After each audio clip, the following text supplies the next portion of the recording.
Pull focus. It's exactly what happened to me too.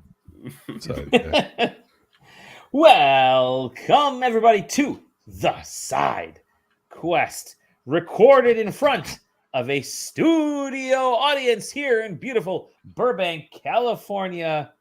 Whoa. It's good to be back, everybody. It's good to be back. Boy, are my arms tired. From what? That's it. Just boy, are my arms tired. Goodness. It's just really bad joke day today. Welcome to the SideQuest Live, your weekly journey into the wonderful world of video games, video game culture, and maybe DC Comics. I don't know. We'll talk about stuff. I am one of your fearsome foursome hosts, Dolly Demovsky. Joining me, the person above me, Taylor Bliss. Yeah. Mr. Stretch over here, Zach. Okay, Quest. Yeah. And Kitty with a baguette, Sam. Hello, friends. Happy New Year on the 31st day of the new year. Sam will be arriving in full bag kitty regalia at PAX East this year. Yeah, now I'm learning that I have to steal a television on wheels to put up on the stage. So thank you for that. That's going to be a good time. This is just a few of the folks that are going to be on our panel. I actually have to get you added onto there, Zach, because you're still technically not on the panel, but I mean, you're going to get me on there. Panel. You're going to be on the panel. It's just if they're going to list you, on the thing or not, because you weren't sure if you're going to go or not. So I didn't put you initially. So see if they can add you. Hey, how you guys doing? I'm just prepping tweets. So what's up? Good. How's the weather where everyone's at? How's the weather? Boy, are my arms tired. I mean, the weather here is crazy. That's why I'm asking. Yeah, Texas is getting this ice storm. Yeah, it's like every last week of January towards February, we get hit by something. So it's happening. Everything's shut down. Nothing's open. It's yeah. Our weather is about to get normal for like 4 days and then get unseasonably warm again. Just repeat that for the rest of the season. You're getting I guess an unseasonably warm spell. That's kind of cool. We're not getting that. I mean, we're literally leaving one. It was 57 degrees yesterday. We have not had that. Not for a while. We're in. I think this morning was like -1. Which is it's not bad. It's winter. We're gonna hit the negatives again. Friday, Saturday, zeros, negatives. It's not terrible. Not terrible. Survivable. Yeah, I mean, we ain't as cold as Texas. Weather, it's great. What was that? Nothing. It's cold here. It's not -1, and it's certainly not freezing. But it's also not hot. So yeah, it's like the low tonight is 23, but then in 4 days it's going to be 70. So jeez, pretty normal stuff. Mm-hmm. No wonder the tarantulas hate you guys in Texas.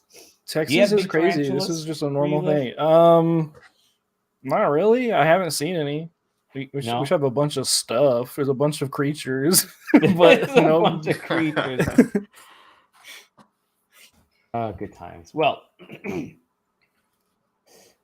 everything is good when we get together as a team to talk about stuff and things. And we're gonna have a lot to talk about today. Not really a ton of games that we've been playing. I mean, we'll get that in the second half of the show, but we're gonna try to pull a quicker show today if possible. And we're gonna start with news. And there was, holy heck, we went through like a really slow news week last week, and this week has been just freaking bonkers with news. I'm trying to think of where to start here. I'm going to start with this one because it's let's see here. I'm gonna get this original story. going because it was something that we were all kind of leaning towards, and that's the PlayStation VR 2 and how that was going to sell. It's coming out next month, February, this month, if you're everybody's talking about it. Yeah, everybody's talking about it. That's how I knew it was coming out. Wait, it's out? It's out in like 3 weeks, February 22nd. But hey, didn't know. Maybe not as many will be out as Bloomberg Takashi-san over at Bloomberg noted that Sony's going to slash the PSVR 2 headset output after pre-orders. Worth noting that Sony has pushed back on that. Yeah, they have denied it. So this was from 2 million headsets ready for the launch quarter to 1.5 million between this April and March next year, which is that's a hugely tiny it's a hugely tiny number. Yeah. Continue. Go ahead. No, it's just the shift of wording of quarters versus specific months is kind of the bigger takeaway to me. Now I have to reread it to make sure that I didn't misunderstand it because I did not read this article before just now. April and I don't know. Well, but yeah, I mean, if it's only going from 2 to 1.5, it's really not that crazy. But the number is 2 from the first quarter to 1.5 for the full year. Yeah. Okay. Yeah. So that was the point that's the point I was making is that there's no way that they were ever going to sell 2 million headsets in the first quarter anyway. They certainly didn't even get close to that on the first one. No, correct. They sold what, a total of 4 or 5 million over the course of the entirety of its lifespan on PS4. Yeah, something around there. Yeah, no way. That was a crazy number. Very crazy number. Yeah. I mean, it is insane to me to see that big of a drop with whatever. But again, Sony denied it. Sony denied it and said, "Nope, it's not going to be not going to be happening." What's even nuttier is that Sony's like, "No, we actually are going to sell 2 million units in the first." Yeah, you're right. That's kind of crazy. Here, I'm going to share Sony's response here because that to me is the crazier one. It's like, no, dog, we're really gonna sell that. And they didn't. We swear. They didn't like rebuff it by also including, and this is how we know we're announcing a new game today. Yeah. Well, it's like that's their duty as like a company to like make sure the stockholders are like not scared. So I get it, but it's like, dude, because like if anyone's paying attention to it, I would like if I had money in this company, I'd be scared. I'd be like, what's going on here, buddy? It is kind of wild right now because I mean, apart from JJ, who has the world's most expendable cash on the planet, do any of you plan on getting this? Nope. First of all, did anybody get the first PSVR besides me? Nope. I have the first PSVR. You have the first. But... Sam, are you remotely interested in the second one? No. And I mean, here's the thing. I'm interested in VR. I'm like a day one customer if somebody figures out like glasses that I can wear every day. Yeah. And I also have a Samsung Odyssey Plus, I think it's called. Like I have a PC VR headset too. But even with this, and even as far as I'm concerned, the Valve Index, there hasn't been enough of a product for VR that makes me want to jump out and buy another VR headset I'm going to put on my head maybe once a month. Right. So, I mean, yeah, it's got a Horizon game or whatever on it, and there's other games that are coming out, but especially for something like the PSVR 2 that you have to buy a console for already, it's been hard to get. Now, I'll admit, just from sure, non-statistics backing up self-experience, my local Walmarts and Targets are chocked full of Series S consoles and PS5s right now. Like you can find these consoles if you want them, I guess, nowadays. But, trying to convince somebody who just got a $500 console for Christmas to now buy a $400, is it? Or is it just $300? Just $300. VR headset that so far you've just talked about sort of enhanced versions of VR games that are already there. and maybe some sequels to other things or spin-off titles to some more popular things. I just don't see how you convince consumers, but there are people that want to dive in there, and this is their easy access now that they're into the next generation and they don't have a PC or they're not interested in this sort of self-contained Quest unit. I feel like the part of the problems that VR is facing is beyond that kind of stuff, which is the fact that it feels in many ways deplatformed. Sure. There aren't, obviously this is in the Sony and the PlayStation ecosystem, but like they put out a game, and like the Horizon game is probably going to be quote unquote good by most standards, right? It's going to be fun to play, most likely. Sure hope so. Yeah, I mean, I sure hope so too. Kind of hedging on it. But even if it is, it's just like VR feels like the kind of thing where it should be more than we made a game that you can play in VR. Yeah. And Sony, which is usually so good about, at least, I don't know, maybe this is just my biases showing, but like I feel like they are good or should be good at creating experiences around the things that they have. I feel like their focus on the feel of the UI and the completeness of it, the playroom stuff. Sure. And they don't have anything like they need something keeping it all together. I mean, it didn't really work for Oculus either on the Oculus Home or whatever it is, where you could customize your like little VR house. But it was something, you launched in, and that's where you launched all your applications from. It needs to go further than we made a game that you play in VR, I think. If that's all that they're going to show, then it'll never expand beyond the kind of stuff that we're like even on PC, where it's like the most predominant place for VR, I think there really isn't like a game to like buy. Like there's really it's just weird.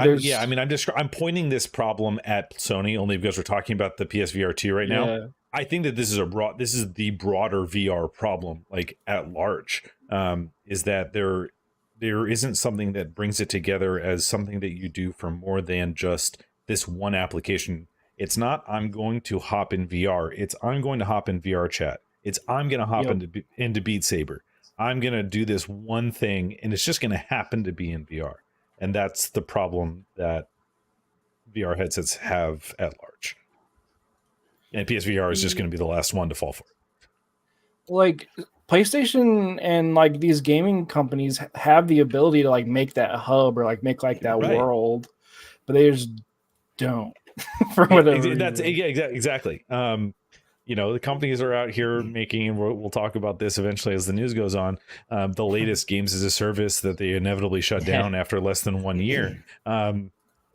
But we're not going to develop. I don't know. I want them to make cool shit that I can do in VR, and nobody's doing it. Instead, they're just going to go out there and somehow acquire funding for another gas that they're going to shut down. Like it's so boring. I want to do cool shit in VR, man.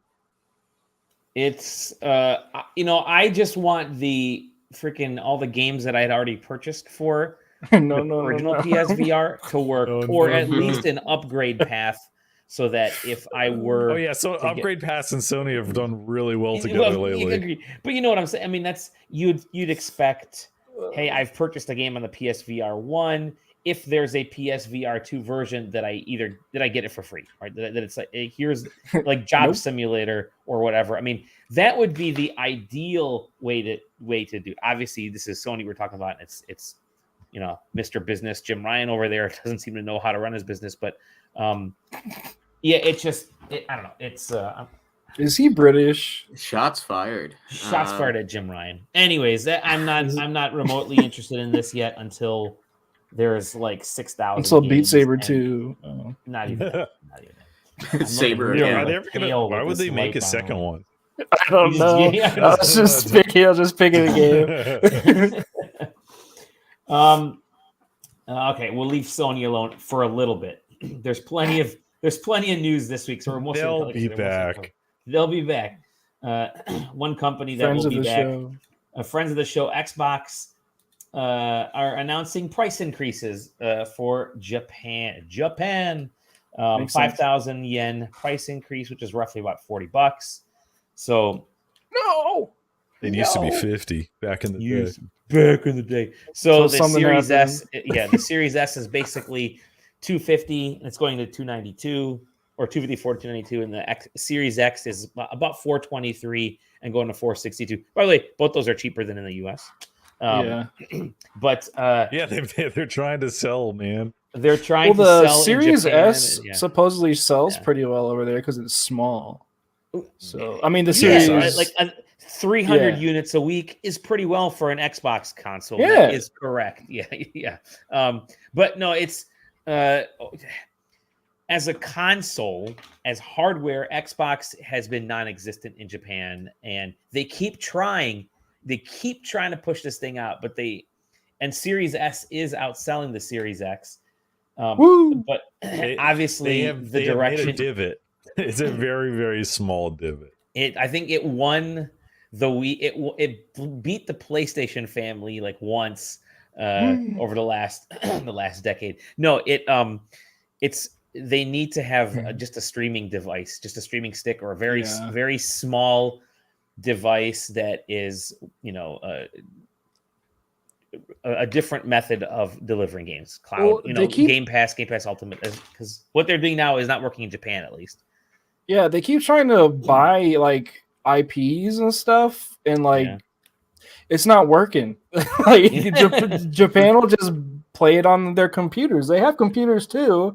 Like they don't need to buy the console to play, Sonic or whatever. But they also have Switches. Like there's like no IP that they can buy that would make the country like fully jump over unless they bought Dragon Quest somehow. But it's okay, whatever. But it's just like, I don't know. They've been trying to do it since the 360 with like Nier, where they're like, hey, we're gonna do this Nier thing, and which is why I think that they've kind of backed away from it by a large part. I mean, like they release consoles there because you have to. You still have to make an effort for global presence.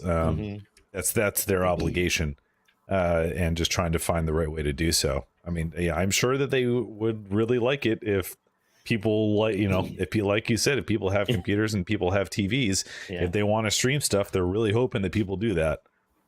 Well, it's like the rumors been for the last couple of years they're going to buy Sega, but like, what's that going to do? It's not going to do anything.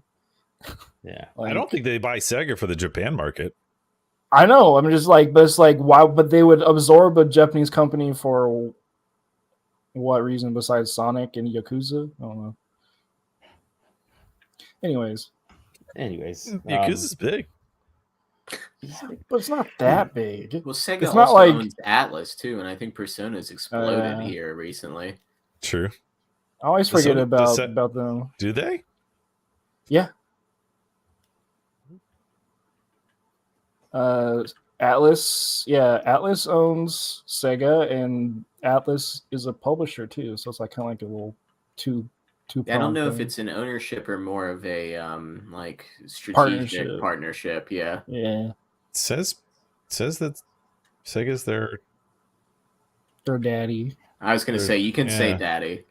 You can say it's their game. It's their game daddy. Yeah. Sega owns Amplitude, Atlas, Creative Assembly, Hardlight, and some other stuff. Interesting company. Yeah. It's still kind of nuts that they actually managed to pivot to remain not dead, considering what they went through as a company. Yeah, they had to have Yuji Naka do his stock trading and selling and stuff. You think that they look at it and they're like, they're just like, yeah, we did. He wasn't working for us when it happened. Thank God. Let me pull up some news here real quick. There's one more. Where is this? It's as we're going through here. It's I've been hurrying to try to find this little bit of news that that is essentially industry shaking. Give me 1 second here. But you know what? I'll at least stop sharing this. That news, by the way, is that neither, according to IGN, Xbox, PlayStation, and Nintendo will not have not be at E3 this year. Guys, I don't think that's good.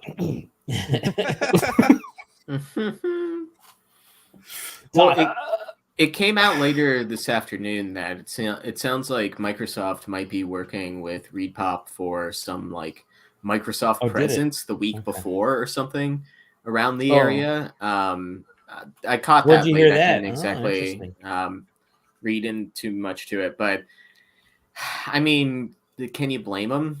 The one and only time I was at E3 was like the first year where it was you and I were there. Days, certain days for press and then certain days for fans, right? And even those press days felt like they were fan days in some regards. And I remember this. I just don't understand, especially when you have like more successful, I feel like, fan outreach events, like something like PAX East, like Comic-Con, all that type of stuff that you semi have a presence at already. Why you got to commit to this LA show for a time of year that your product cycle might not be ready for, where it previously was, especially with how much COVID shook production cycles up and timelines. Like, just, unfortunately, E3 didn't have a keynote speech from any of these companies, like, on the show floor or anything for years. I remember even that year watching Nintendo's thing online and then going to did we watch it in the hotel room, or did we watch it I think we watched it in the hotel room. Or no, we watched it in the press area. The press room. Yeah.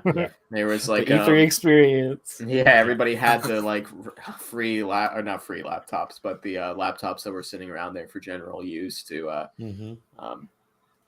like watch the show, and then like as soon as Nintendo's things wrapped up, the show floor opened, and then you could go play Smash Ultimate or whatever. But it was it's just a consumer event now, and why spend that much to be part of a consumer event when you're already like a smaller, more, I gotta think, rewarding presence at these smaller events?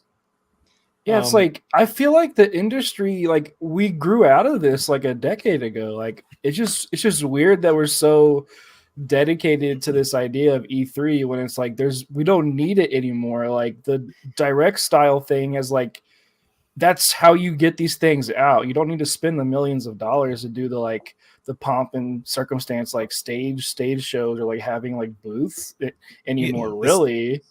So it's just weird. The stage show was a weird holdover from the broader internet transition. And, Twitch kind of hitting its big up and coming, its kind of big rise between 2014 to 2016 was the foundation was just still being laid, right? The fact that it took 4 extra years before COVID kind of reset everything was just weird happenstance, it feels like, in some ways, because like I bet you a lot of executives don't really, I mean, I'm sure that there are some executives that love keynotes, that love being on the stage. I love it. But I would bet there's also quite a few that are like, this is like the kind of shit that I absolutely do not enjoy. And it's like everybody else said, it's also a lot cheaper just to make a directed video and have nothing ever go wrong. They get almost as many eyeballs on all of the shit that they always used to. What else would they care? Well, like, okay, and Dally, also Dally just found like the contrast button. Yeah, sorry. And also the industry in general has changed, like how we used to show trailers for games like 4 years in advance, 3 years in advance. Like that whole thing is kind of just like washed. Like there's like no reason for it to happen, and these companies have such tight control over like PR and news and things now. It's like why is the ESA and like E3 trying to make this like, and Repop trying to make E3 like the same thing it used to be. Like, it's just, I don't know. It's just seems like so much is being dumb. So go ahead. No, go ahead. I was just going to say, at this point, is it Repop and the sort of shareholders of E3 trying to make it E3, or is it everybody trying to hold it up against what was old E3 to what will inevitably become of E3? Like I feel like getting out ahead of this, they're not like pretending they're not going to be there, or they're not pretending they're going to be there. Like I feel like if they're getting out in front of it and setting expectations, good on them for that, I guess. Because when it comes down to it, they're the ones that have to, figure out how to turn a profit on this if they actually want to do it in the future. I would assume. So, maybe E3 is dead, and it's just whatever is E3 now with the E3 name and wrapper and logo and stuff like that. But I mean, it's certainly, I think we said as we led into this, like the concept of what E3 was in the sort of dawn of the like 360 era is no more. It hasn't been that for some time, and it won't be ever again. Yeah, you don't have to watch them on Spike TV anymore. You can just like wait on YouTube. Like, so I'm gonna kind of throw in a little bit of the reverse, only because I have been going to E3s for a long time, and don't listen to him. Don't listen to me. Here's bones creaking. No, well, there's this big misconception in that we could just do a live stream and that's it. It's great, and how is Ubisoft's live streaming? Hey, they don't have any games. They don't have any games going. How is Square Enix? How is all these that aspect? You can do a live stream. Go ahead, do a live, or whatever. Do a pre-recorded show. I don't think you need to have a big stage show at all, but having that place for getting people together, getting the media, getting the purchasers, getting buyers, getting retailers, getting those folks together alongside the developers, alongside the publishers is extremely valuable. I have made far beyond what the cesspool that is social media right now, which is impossible to make actual connections. The in-person, face-to-face connections that you make with the publishers, with developers, with PR at something like E3, which is bigger than PAX, right? PAX is cool because PAX is small. I love PAX, and you're gonna get the indies, but you're not gonna get Miyamoto there. But you will at E3. You're not gonna get Phil Spencer at PAX, but you will at E3. And at the same time, you're not going to get the other journalists that are there. You're not going to get folks that you're going to be communicating with and interacting with. So there's this huge business aspect that I think is incredibly important, the face-to-face stuff. For that, E3 is still important. Getting hands-on preview time with certain games, I think, is terrific, because if your media, seeing something like that ahead of time in the summer, we as media, us four, understand if we're going to be handing a preview build of whatever Starfield, even if it's buggy, we're going to know, okay, this is what's interesting about Neon White 2 that we just got handed the control. Let me rephrase it. This is what's interesting of the new Story of Seasons game that was just announced, that's coming out in October, that or whatever. This is why it's you get to check this stuff out hands-on. You get to, for the publisher, it's great because then you drum up hype. You're not showing a crappy preview, and even if your demo is buggy on the show floor, what you're previewing is not about the bugginess of something. You're previewing the actual kind of the product, the idea, and if it's something that the consumer should look forward to or not. Now, to me, that aspect's massively important. If you get a Konami, if you get a Ubisoft, you get Capcom on the show floor, the third parties, I think, are going to be, you're going to get you're going to get companies. You're going to get Atlas out there. You're going to get not Nisa. You're going to get those other companies. Sega. They will be at E3. I'm speaking from whatever. I don't know for sure, but in some way. So here's the thing: is that we're having in some ways two different conversations, right? Yeah. One is our keynotes and whatnot exactly necessary. And the other thing is E3 not as we know it and not as we have known it for the past 20 years, essentially necessary, but E3 as the actual industry event. So like I used to work in retail, and so I would go to this retail event at the Javits Center over here, and they're the Jacob Javits Center. Thank you. You got to use the full name. Thank you. Boy, are my arms tired. Continue. Yeah. And nobody gives a shit about retail, but there's like hundreds of thousands of people that go to that shit every year because it makes a lot of fucking money, right? Yeah. And the same thing applies to video games, which is the ever increasing market for video games.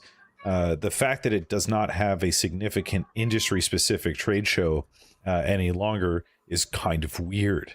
And the fact that it spun out of control on this PR campaign and turned into this, a lot of executives rode the limelight of the keynotes for a while because it generated a lot of buzz and PR, and it was they really liked that aspect of it. But we had to toss the baby out with the bathwater when it came down to it. It just like what I'm saying is that I could never see a live keynote again, and I'd be fine with it. Sure. But at the same time, an industry event should probably come back. Honestly, like splitting them up, and we can talk about whether or not Jeff's tweet was nice or not. This is a separate point. But literally having E3 being an actual industry event where PR, where press is there as literally as a limited press capacity, because publishers and developers and all streams of the industry are all in one place, and then keynotes happen as part of Summer Games Fest or whatever the fuck. Is a significantly better option than either anything that has really existed since the advent of online streamed keynotes. So a big reminder that there was like 2 years of E3, which was just held in hotel rooms. And that's still, even though it was a lot smaller and not pared down, it was still an industry event. They still had their keynotes. And I mean, I personally think having a keynote, having an in-person thing is actually kind of, I'll get to that in a second. But I think you could still have an E3 thing. I mean, even at PAX East, I think maybe the last PAX East before, let me phrase that. The last E3 I went to in 2019, I was invited to see a game in a hotel room by a mid-tier developer because they didn't want to pay for the floor. And that's totally fine. Devolver Digital does that. Devolver Digital is immensely popular because they guerrilla market so well around E3. You go to Devolver Digital, their booth was literally, they would rent the parking lot behind the Denny's or the top, whatever the place across the street from the E3, from the LA Convention Center, and you'd have trailers there, you'd have food, you'd have beer. And it was great. And you got to play the games and talk directly to the developers. So to Taylor's point, having an entire industry in one spot is so valuable from just the business aspect. Now, I love the fact that they're deciding to do, I think the right thing is to say, we're going to have the first 2 days as be industry days. The second 2 days be public, because the industry days, they need them. They need to come back. Yeah. And they don't need to be, you don't need to be like wildly special for the industry days. You don't need to do like I said, we know what we're getting into with the preview. We don't need to be handed big giant bags of stuff for industry. As media, at least I know. Okay, sorry, Zach. I know you want to get the big Atlas for some. No, but Is this book numbered? Yeah, but you get NFTs this year. No, but so I think having the industry in one spot is terrific. And I do think that regardless of saying Xbox, Nintendo, and Sony proper won't be there. Sony wasn't there the last few E3s. And guess what? I think they did okay because the third parties were there propping it up. Xbox was in a building across the way the last like 2 or 3 E3s. I actually never got in to see Xbox stuff my last E3 in 2019 because the line was so huge to get into Xbox, and it was a wait time just to get into their own separate theater. So I just saw the Xbox third-party stuff that was on the show floor. And then Nintendo was the booth that everybody looked forward to because Nintendo was essentially the only booth within E3. Now, we know Microsoft's going to have their own live stream there. Nintendo's going to do a direct. Sony, I wouldn't be surprised if Sony does do some type of product stream to let people know what's coming. Again, completely on their own thing. As a bummer it is that these big 3 companies won't have show floor, I think from an Xbox and a Sony standpoint, I'm actually kind of okay. Again, I think Microsoft will probably still do their own thing. Nintendo to me is the big one, but if you can get other companies there and you're still going to have the business, you're still going to have the industry there, you're going to have buyers there, you're going to have a lot more accessories there this time around. It's going to be a much emptier show floor. That's understood. But just like PAX East was this last time that we went, but I think it'll be, I think it's still valuable. I think it's still valuable to have E3. Now, when it comes to live streams and directs, as much as I say I'm okay just throwing out a cool claymation Nintendo Direct because that was probably still the most badass Nintendo. The badass Direct or the puppet one was still the coolest idea possible. Seeing the dude cry when Miyamoto was looking at Mario and Rabbids at the Ubisoft. Nobody cared about Ubisoft's press conference. Nobody cared about this game until you saw that dude cry out of pure emotion, and all of a sudden the script flipped and everybody, the hype turned positive for that game. And so those types of moments I think are going to be sorely missed when we do have those just directs and live streams. So from my standpoint, just as someone who's gone there and understands it a little bit, I do think you still need E3. You still need messaging to go around it. And it's still, even though we have that awesome party list that we're going to start posting for E3, the networking side, the business relationships, SideQuesting wouldn't be around right now if it wasn't for E3, building up relationships. So take that for what you will. Yeah, so I think that you're right, Dolly. Okay, I think you're right about this. But you were the one saying you don't need to go to E3. You can just hang out at home and watch the live streams. Here's what. Yeah.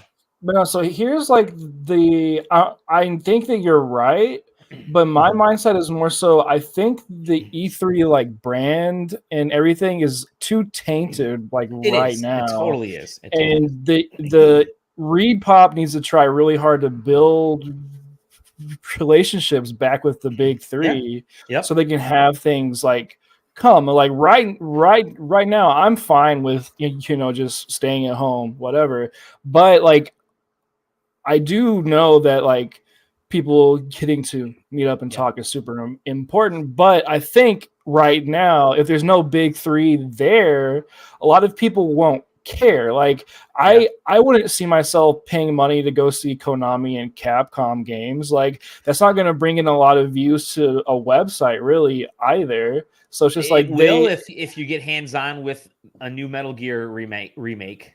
But what if Microsoft and E3 and Nintendo have their E3s during that week? Is like all of the traffic is going to go to those, I would think, over like Capcom game or whatever. Not if it's everybody covering the exact same keynotes all at the same time. Right. It spreads it thin. Our traffic during E3 was obnoxious. I mean, I was posting 25 to 30 articles a day at E3 those last couple years that I went. Me and Eric Smith would go with me, and Sam posted a bunch. Like our traffic spiked like crazy, even though it was the same information that was everywhere else. The minute we had a hands-on, it really did. People would share the hands-ons and they'd pick things apart that we would write. So to me, it doesn't make any sense to me, but I understand. Guess and I think part of it is people, you can spit out and that's why I think you need an E3 over just the live streams. The live stream, you can spit out, anybody can spit out PR information that's just presented on the screen. It's like, hey, we saw this cool live stream done. I mean, that's why we've kind of scaled back a little bit on all the news that we posted around live streams to just like the few things that we found really interesting. It's just when you get the actual hands-on, even though we're going to have the same hands-on product that Polygon or IGN will have in the same access, we're going to find something a little bit different with our experience, and readers and viewers like you will travel around trying to find all the information, all the different hands-on for whatever game it is, all the video clips, because that's just how the internet works, I guess. I mean, I am definitely not an SEO guy by any means, but that the preview stuff seems to work really well. So yes, and that's why I think the actual place there is so important. So, but to your point, E3 as a brand is incredibly damaged, and Sam can attest to this too, because when we went, we wasted our time on that Ninja Law, whatever game that was such a broken, that bubblegum shooting game that came out, such a broken mess on the Switch. But Sony was there, and Sony's press conference where they had The Last of Us part 2? I think they did Ghost of Tsushima, and that really weird one where they had people. Yeah, they had people get up and walk across like a rickety bridge, and it was a complete failure. And they weren't on the show floor at all that year. I think the awesome parts of E3, the best parts of E3 are at least the way things can go, and seeing what happened with PAX, which I think Reed Pop did an awesome job with PAX East this year. And I think PAX West as well, from what JJ was saying, in that PAX in the past was these big giant booths. Like Taylor and Sam, you guys remember, like 2K would be there with a booth that could kind of rival, like they had a giant Mafia 2 or whatever the latest Mafia was. Yeah, I mean the big guys enjoyed, or the medium-sized guys enjoyed being the big fish in the pond. You could have told me that Evolved, I think it was called, that 4v1 multiplayer game was going to be the biggest shooter of that generation. Yeah, coming out of that show. Millions at PAX East, and I think now PAX East just last year. I mean, Taylor, I don't know about you, that was one of my favorite gaming events that I had ever gone to, because it was way more intimate with the developers. The fans loved being there. It was back to the good times. It was back to the good times. It was big again ish, but it still felt small. And I think that's what you want from that standpoint from E3. I think you want. I do think you need to get the indies into E3, and you need to get the schools in there. You need to get accessories. You need to, like, one of the big things right now is game dev, and all the different ways people consume games. And I think you need to get that kind of stuff in there, and an E3. And I think you'll probably see a lot more of those things. You'll see a lot of the cloud streaming stuff. You'll see a lot of Twitch. You'll see a lot of the gamer drinks, the music, which I think is totally fine. You'll see Elgato will have a big ass booth at E3 selling, showing off their wares to people that are there. And I think that's totally fine. And I think that is something that E3 should definitely evolve to. And then and it should also be like a show for press to go to, have like a press thing, like, because like that's just kind of been non-existent. Like you're saying, like that needs to come that's back. the first 2 days. The first 2 days are industry, and I think that's, like I said, that's totally fine for me. Give me time, give me access, and I know people are going to be cutting back on even going to E3, obviously, which sucks because there's so many publications have let go of people, which actually means it's even more crucial right now to get information out there and be at E3, and potentially look for like jobs and that kind of stuff. But the other aspect of E3 that I think that Summer Game Fest could have done, but doesn't. And what PAX does so well, and I think more and more E3, at least those 2 public days, need to go into the PAX route and need to say, let's do concerts. Let's do TV shows. Let's do stage shows. You could buy food on the food on the show floor. You could buy merch, go walk around, turn it into a giant PAX with a little bit more, Just turn it into a big gamer convention, which is Yeah. what it is. They've been avoiding that for forever. It's like, oh no, we're this big, we're this epic gamer thing. We're super serious. Like, just lean into it being a gamer convention and like have fun with it. Like, that's what makes PAX so interesting. On the show floor. Sell like how to get into streaming 101. Buy this box. It is a $5,000 box. You've already paid to come out to E3. Like, you've already spent like $2,000 to be out here. Here's what's another $3-4 of buy. Like, this is the ultimate.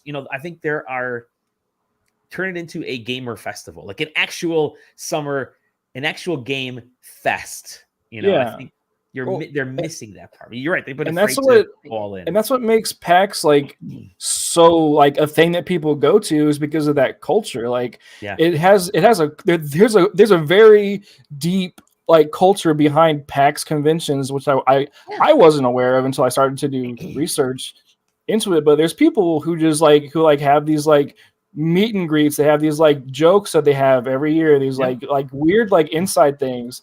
It's just like, that's what makes PAX so interesting, because it's like, these are these people. This is the community that enjoys just games in general. It's not like one specific game. Like, it's just these are people who like the industry and like the cool thing about PAX. And again, ReedPop runs PAX. I just got the email yesterday from ReedPop that said, "Hey, if you'd like to host a meetup, we have a room for you. We have rooms for you that you can book for your meetups. If you want to do cosplay meetups, fan meetups, your group that wants to get together for an hour or a half hour and hang out, you can book the room, and it's free. It's all, obviously you're already paying to be at PAX. And I think that kind of stuff should be at E3. To me, that is such an awesome way to support the community, continually grow gaming, and that the ESA needs to, because the ESA is a lobbying group, right? It's a lobbying group. That's why E3 sucks, because they have a lobbying group. And they're run by a lobbying group. And to be honest, that's why a lot of the car shows in the US suck, because they're run by dealership associations instead of actual car people. And so to me, the industry stuff on E3, I think should continue the way it is. Just give me some hands-on time with the game. Let me talk to the PR. Let me talk to the developers, and then those guys can just leave after that second industry day, and all those execs could get out of there. And that's what happens, by the way, at the Detroit Auto Show here. The first 2 days, we are able to get all the access as an industry person with all the cars on the show floor. The next 2 days, they actually lock them. They lock the vehicles. Only a few are available. The regular public can come in and take a look at some of the cars, take a look at some stuff, talk to dealers, buy cars on the show floor. And that's what, to me, E3 could be really cool. This is going to be such a transitional year for E3 that it's, I at first thought, I used to think this is, it is and it isn't a make or break year, because I think even if E3 doesn't do super well this year, they can still come back next year and give it one more college try before they just kind of kill it. But to me, it's still so crucial. The stuff that Keeley does, even though when he does the bad taste tweets, are I think the Summer Game Fest hands-on time thing was pretty cool. I think doing a kickoff thing was pretty cool. Like just doing that live stream. Here's some stuff coming up. The only problem with that is, he might show one game from Konami or Square or whatever, a couple indies, couple mid-tier games, one Xbox game, and then that's it. And then these, Square won't do another one. Square won't have a show. There were a couple years Square didn't have a showing. That 1 year Nintendo didn't have a showing. Sony doesn't have a showing. And I think it's cool to have a kickoff, like a keynote, a 2-hour video, which we'll be watching, of course, and probably streaming, all that kind of stuff. But you do need to have the individual publishers do their own thing as well. And I would think an E3 kickoff show, Jeff's doing his own thing, but ReedPop really should sign up with they need to work with Keeley. Whether I know Keeley's damaged, but the problem being with Keeley is that he holds his Game Fest thing. Like right now, it's the Thursday before E3 is supposed to start. Which, guess what? That timing wise, that doesn't always work because you're asking people to come in Wednesday night or Thursday morning and then stay Friday, Saturday, and Sunday. Well, a lot of times he's not thinking about us. He's thinking about that's the problem. Cali. He's not thinking about it, but he's thinking about just himself. At the same time, executives and PR folks, a lot of those folks don't come in until Saturday night, Sunday morning, anyways. So sometimes they don't come in until Monday before E3. A lot of times, I should say, don't come in until Monday before E3 because they do a lot of their prep back at their home offices. So you're asking a lot of those folks to come in for Game Fest and then leave again and then come back, which isn't very fair. And he knows straight up that E3 was going to do a thing. So they need to work together to get that figured out. But anyways, that's a long spiel about E3. I'm sorry. Well, like I feel like they're at like ESA and Reed Pop are probably at a really like strange like head to head right now. And Reed Pop's probably like, okay, we'll do it your way. I think that's the issue. Yeah, I think that's the issue. We'll see and then next year we do it our way, and let's see which way is better. Like that's how it should be. That's how it should be handled. But they're definitely fighting about something, and that's why everything's so weird. I need you guys to be quiet. I'm going to lean in right now. I'm going to talk to the ESA. Listen, ESA. And I mean this in all disrespect. You guys suck ass at organizing E3, and you have for the last 6-7 years. Let Reed Pop do it. They posted their comments yesterday as well and said we've tried to be transparent, but it really did feel like, yeah, we're real sorry, guys. It's not us, but we can't say it's not us, but it's not us.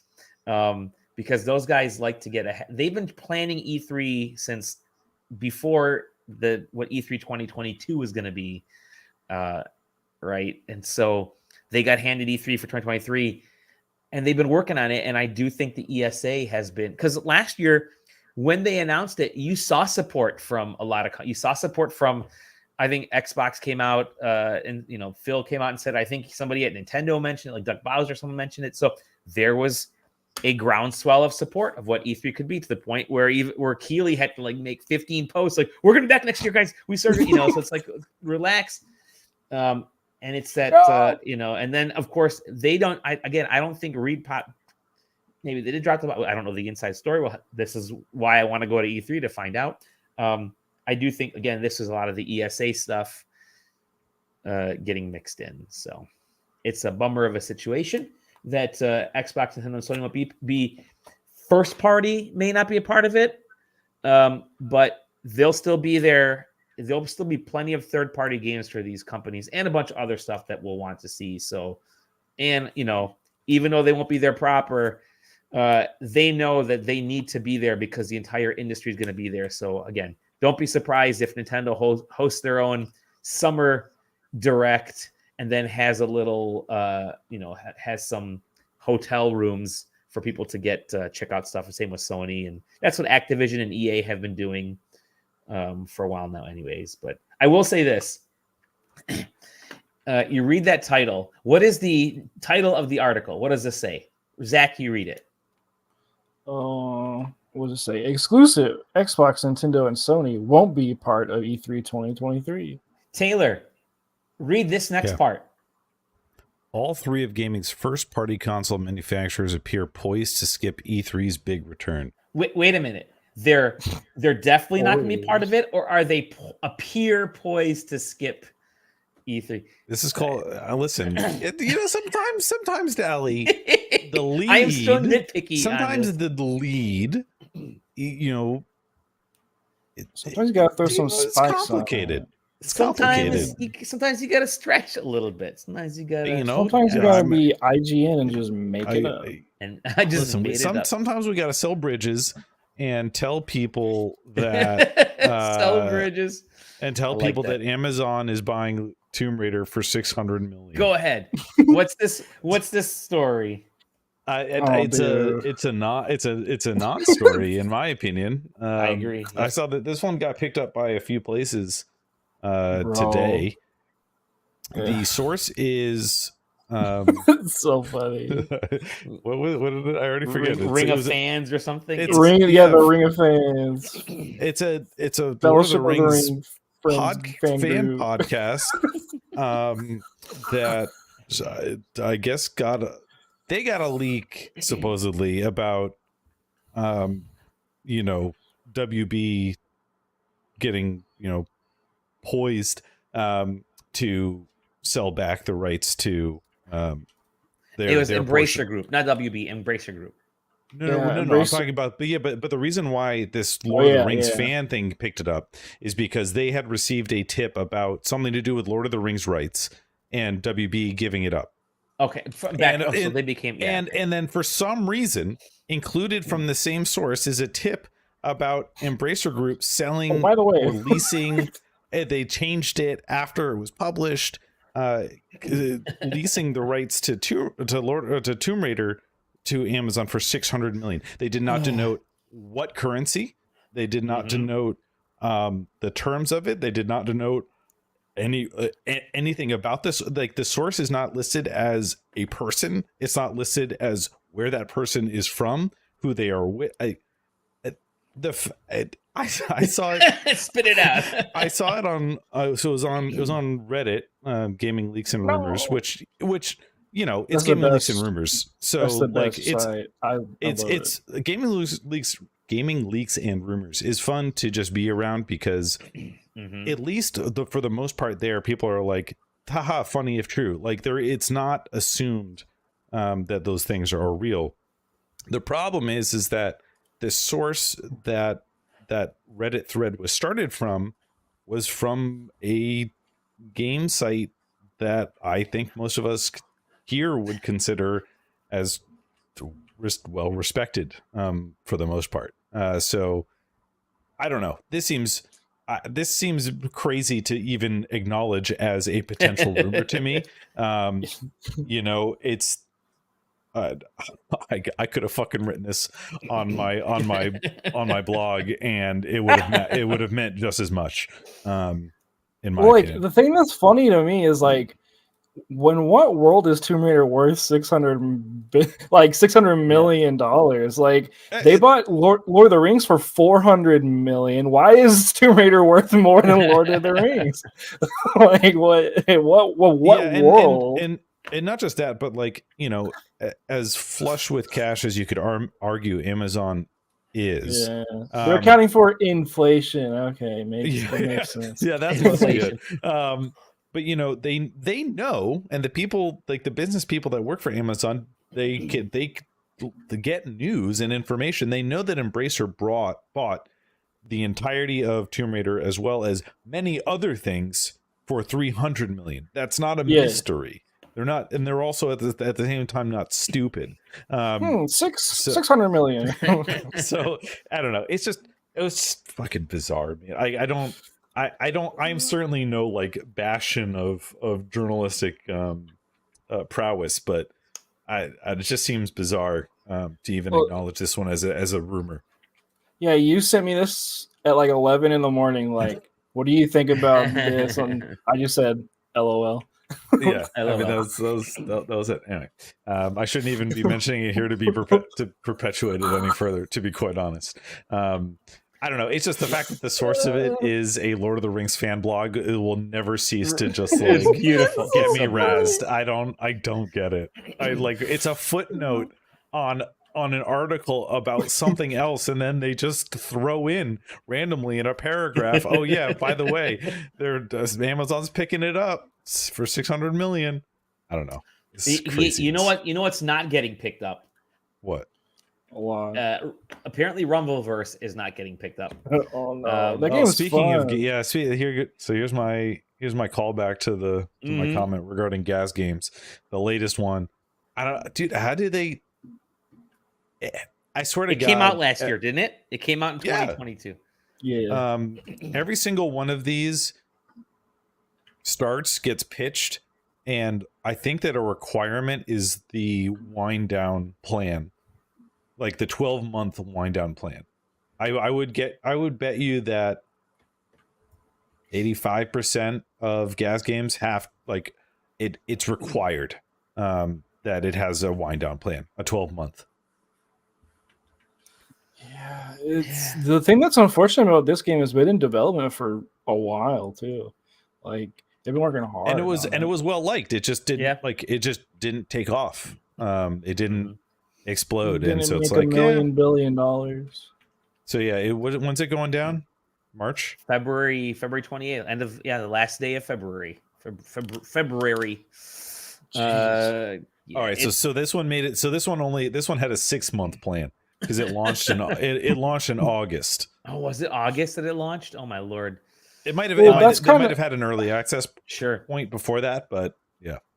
Okay, so like it's sad, yeah, but also it's like that's what you get for like launching a fighting game battle royale. Like it's already niche. Like you're gonna lose it. So I mean, I guess that's the other thing about it is that like, how is this anything other than a game that you put out just to be endearing? Like, it's not. Just leave the servers up, man. Like, what's the issue? How can there's no way you're not scaling. I mean, we're talking about a game published by Epic, right? Epic. Yeah. You already have the corner of BRs in Fortnite. You're not making this to challenge Fortnite. You're not making it to barely making it to compete with Fortnite. Just let it exist. Why not? I don't know. It's very. I mean, it's sad. I don't get it. They're probably just getting rid of that team so they can dissolve them into the main Fortnite development. I don't know. Something sad. It's Iron Galaxy. Did they buy Iron Galaxy? I think they did buy Iron Galaxy. Yeah. Iron Galaxy is like Seth Killian and like they've made a bunch. Like they've made a bunch of. They port a lot of games. By the way, they port a ton of stuff. They were porting a ton of stuff. I think they ported Elder Scrolls. They ported Overwatch to Switch. They ported Overwatch to Switch. They ported Skyrim to Switch. The Scott Pilgrim game, I think they did that as well. Like they ported that. They do a lot of. They've done a lot of ports, and I think recently is when they've. They did not do Scott Pilgrim. Oh, okay. Then what did they do? Just so I can know. Like last 5 years, they did Arkham. Some pixel art fighting game, like a 2D side-scrolling game. I'm seeing in my brain. They've even provided support for Diablo 3, Fallout, Dreadnought, Overwatch. I mean, not just on their website. They did work on the Tron game for PS3. Awesome.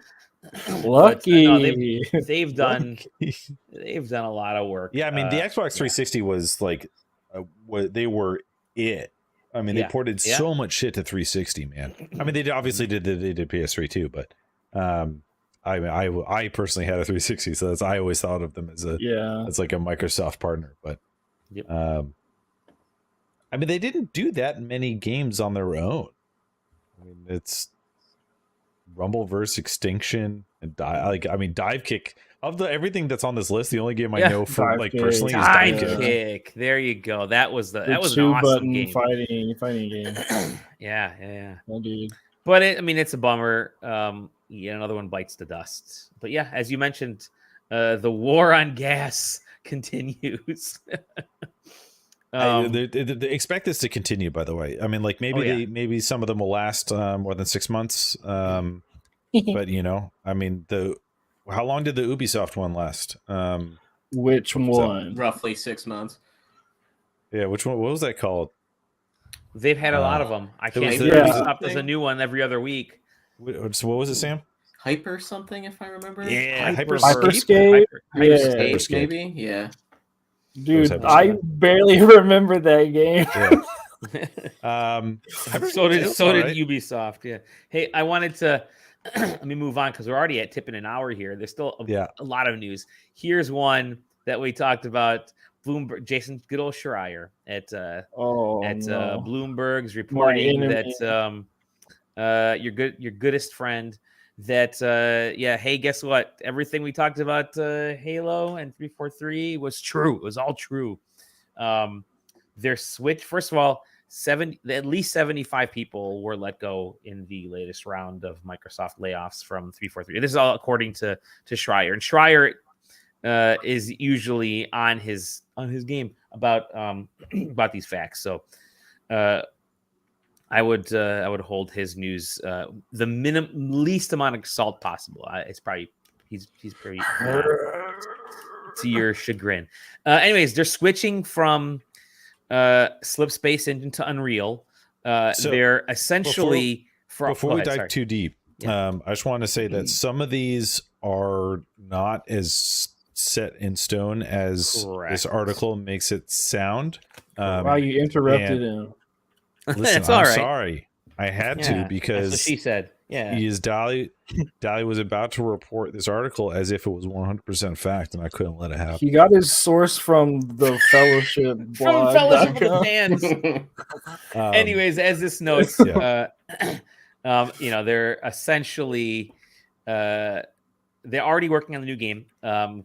Under the code I would hope so. Tatanka, which, by the way, unfortunately, JJ's not here because he was one of my favorite wrestlers from the late 80s or early 90s for WWE. Wait, so hold on. So did they actually cancel the Infinite campaign? No. That's still probably being worked on.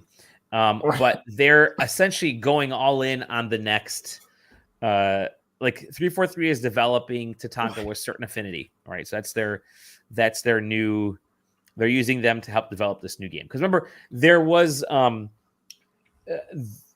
talk that there were a bunch of Halo projects in the works before Infinite launch. They said, we're going to be working on all these with these different companies and different aspects of Halo without saying what that was. A lot of us thought it was going to be the single player and the multiplayer portions, but apparently it's a lot more. It's whole new games now, but it's here is certain affinity. That was they had the big battle royale was going to be the game. It started off as battle royale, but could have evolved in a bunch of different ways because people are kind of sick of battle royales now. Although a Halo battle royale still could be kind of cool. They're way too late. There's no way. There's no point. There's no point. But it could be their own. Halo's already in Fortnite, so it doesn't matter. Halo's in Fortnite, yeah. The Master Chef. But they're going to explore using Unreal Engine. Because obviously some people are skeptical of dropping Slipspace entirely. But so it's apparently, to sum it up, there's a lot of shit in flux right now. With Halo, and they're not quite sure. I think right now they're just they're pulling a DC universe type of thing where they're just sitting back and going, all right, we got to finish off the projects that are already out there. And, we've got to still support Infinite and the campaign and the multiplayer and get all that stuff out the door. But we've got to start ramping up for what's next. And we don't know what's next yet, but we got to try a bunch of stuff right now and figure it out. So, yeah. There was a couple big takeaways. I mean, one for me at least. One of them was the fact that 343 squashed or Microsoft squashed the portion about 343 stepping away from being the main developer. So that rumor started to circulate pretty after and around the layoff news at Microsoft. So they squashed that and was like, no, it's still 343. And the other thing is, and this was kind of known before, but picked back up, is how embedded the contractor cycle is in the development at 343. And I mean, I don't know if this is specifically related to Microsoft or, I mean, I guess they're in Microsoft, but I believe this permeates from aspects out at the broader company of Microsoft, which is the fact that they repeatedly, instead of hiring much staff, repeatedly keep people on an rotating 18-month contract cycle. And what that means is that, people are on this constant pivot between trying to keep a contractor role going, and actually developing stuff with a team. Mhm. And I don't understand how they can make anything, to be quite honest. How do you why do this at the most important inside developer studio that you have? Mhm. Hire the fucking team. Yeah. It's so bizarre because It really they is. literally have people that have. I mean, I know the actual reasons was the fact that they don't have to hire them as full-time staff. Like it's all money. But you know, it's Halo, dog. Yeah, dude. like it is the It is synonymy. It's the synonymy of your brand. Hire the fucking team. I'd just like do it. Yeah, I don't know. It's Microsoft's problem is not money. You know, I Mhm. just saw the news about ExxonMobil had like their highest fucking profits Yeah. of all time, and then the footnote was like only beaten in profits by Microsoft and Apple. It's like, dog, right. just hire the. It's you're trying to do games still. Just hire all the people and make them full-time employees. Yep. It's stop fucking pussyfooting about it. It just I don't. Yeah, it's I don't know. It's weird how companies just don't want to invest in their workers. I don't know. And you know, somebody had, I don't know if it was, I don't know where I heard it or saw it, but there was talk that Microsoft is now, I mean, they Halo Season 2 is coming to TV, is in the works for some reason, but somebody had mentioned, and I don't know, again, probably a podcast, I can't remember which one, but It was mentioned, the hey, Fellowship.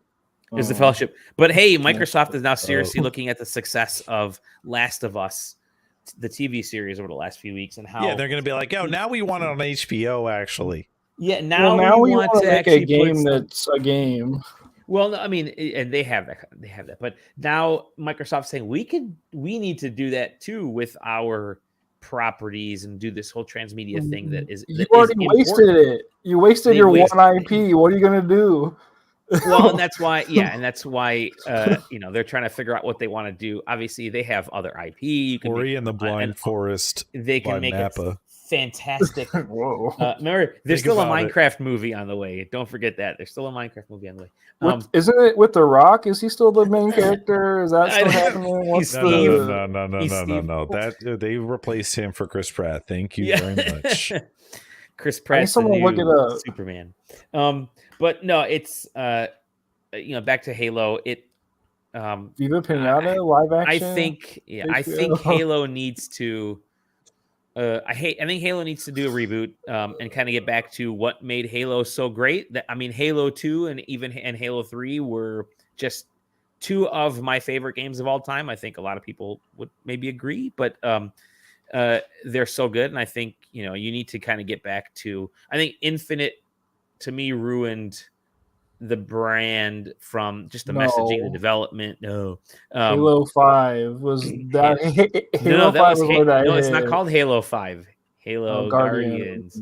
Yeah, that's where that started. It was pretty. Oh, Halo 5 was pretty poopy. Yeah, Yeah, It was Halo really 4 was bad. great, by the way. Halo 4 was awesome. Halo 4 was real good. And what was the Halo that wasn't with Master Chief? Reach. Halo Reach. Yeah. I'm sorry, that one was great. That was great. So Reach that was I mean, that- so good. ODST Reach was the last is one that Bungie good. did. Was it the last one that Bungie did? Okay, no wonder it was good. Yeah. Reach was the last one that Bungie did, and Bro, it's so good. That game and- is so good. but it was also to be honest, not exactly super popular at the time. Yeah, It changed a lot of stuff, Yep. and Yeah, the power up stuff in the multiplayer made a lot of people mad. So- I mean, I and still the miss pistol Halo 3. sucks. Halo 3 was still the top for me. So. Halo 3 was so good.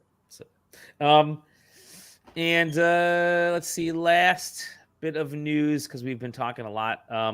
There were some game delays, unfortunately. Oh, Surprise. The Star Wars Jedi Survivor is Dude, I was- delayed to man. April 20th. I was actually kind of interested in although I forgot that game was coming out. I think it was supposed to arrive like the Dude, first PR or is second so week of bizarre now. March. I feel like it's it's falling apart.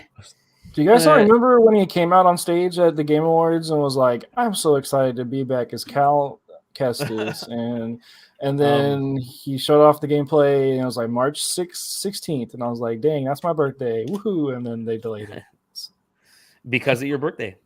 Yeah, they're like, Yeah, what the? that's the reason they didn't want to take anything away from it. Now that would have been a great game. Now that games could show up at PAX East and have significant floor space at PAX East. But April 28th for that one, which is 2 weeks before Zelda comes in.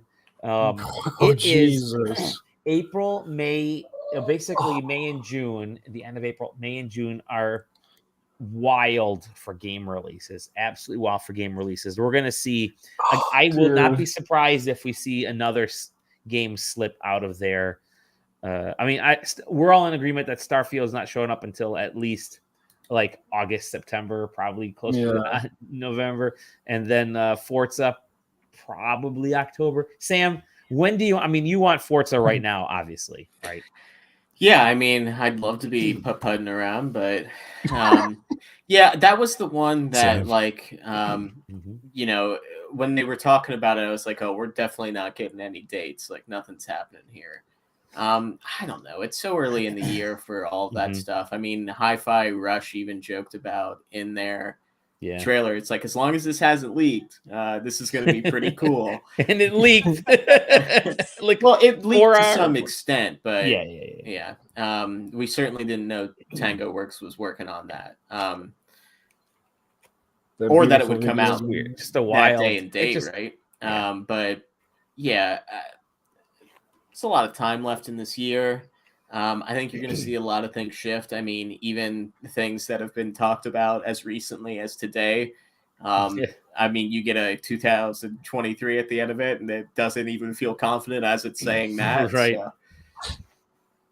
It is. It's you know, we do say COVID is still a part of it, but then at the same time, you know, I think it's just the reality of game development now. It's no longer COVID. You can no longer blame COVID. It's just, this is what game dev is now, and it's people just need bigger. It's much more in depth. You're using software and you need to stop trying to make the same types of games. Yeah. I mean, Hi-Fi Rush, like you were saying, Zach. That game could have been. We don't know if that game was worked on for 5 years. I posted a couple quick comments. I believe it online. I believe it too. That's what they've said. Maybe not like massive capacity that requires definitely a ton not. of no. Because he made Evil Within 2 during that time. Yeah, exactly. So and so, yeah, but you know, it's you don't need to make every game look like God of. You know, not every game needs to be Last of Us or God of War, and that's what Sony's doing. Sony's saying, we're just cinematic, but you don't need to be. Anyway, so that's it. Lots of delays, lots of games. Dude, I can't believe Zelda's coming out this year. So crazy. I did want to talk briefly about some games because we're already an hour and 20 minutes. Briefly about some games that we're playing. I'm gonna hop in real quick only because I kicked butt today on the one game I'm playing. Let me do two things. One, Fire Emblem Three Houses. I'm starting to turn my thoughts on that game. There is just way too much relationship and houses and school stuff. That kind of stuff is just let me get me back. What's that? Do you time skip yet? Yeah, I time skip. Okay. After like close to 50 hours of doing the stupid houses stuff and the school stuff, I was before the time skip. I'm like, God Almighty! I just want to battle folks on a mountaintop like old Fire Emblem games. So I'm hearing now Engage is more like is like that. So I'm like, maybe I'll hop in Engage a little bit. But go ahead. Sorry, go ahead, Taylor. Oh no, I didn't think that Engage was going to take care of you in that regard, but I also haven't played it. Yeah, I haven't played Engage either, but I think the reason Engage is getting reviews across the board is some folks are pissed off that the school stuff is like, or whatever, the relationship stuff is so toned down. Went down. And here I am thinking that's kind of what I want. It's back to the Awakening system. Yeah, I love. That was my favorite game. Was Awakening. Loved Awakening. But I haven't touched Engage yet. But maybe somebody who's on this podcast has. The other thing, real quick, was Marvel Snap just a couple hours Hey. ago released their multiplayer stuff, and which works out really well. And we may have to do a couple live streams because that's fun. And my first and only, friendly battle was against Johnny, who is right now he's the Marvel Snap King on site, and I beat the crap out of him because I was able to get him to snap. It's set up really well in that you have essentially you have 12 bars of health or whatever, and 12 points, and you can snap. If you snap, you basically keep going through battles, and whoever wins the battle, typical Marvel snap is if you win a battle, you get 2 points, 2 cubes.